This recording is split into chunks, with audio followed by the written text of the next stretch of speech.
Egg roll বা ডিম পরোটা তো অনেকেই অনেকভাবে খেয়েছো, কিন্তু আজকে আমি যে ডিম পরোটাটা বানাচ্ছি সেটা আবার একটু অন্যরকমভাবে বানাচ্ছি।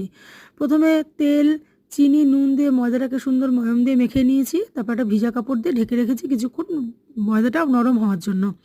আর আরেকটা বাটিতে বেশ চার পাঁচ পাঁচ ছটা ডিম আর সঙ্গে কিছু কাঁচা পেঁয়াজ কুচিয়ে নিয়েছি, ডিমের সঙ্গে ফাটিয়ে নিয়েছি।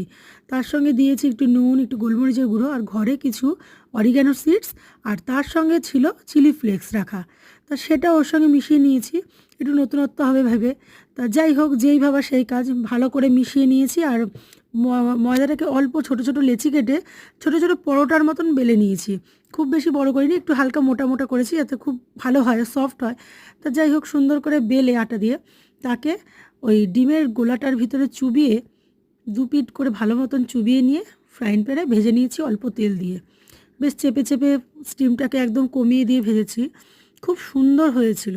দেখো, দেখতেও সুন্দর লাগছে আর খেতে কিন্তু মানে দুর্দান্ত, দারুণ হয়েছে, দারুণ এক কথায়।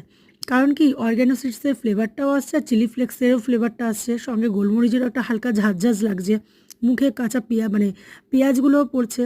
খেতে কিন্তু দুর্দান্ত হয়েছে, বাচ্চাদের টিফিনের জন্য একদম অতুলনীয়। এটা আমরা তরকারির সঙ্গে খেয়েছি, কিন্তু শুধু খেতেও কিন্তু দারুণ লাগে, সসের সঙ্গে চুবিয়ে, দারুণ দারুণ।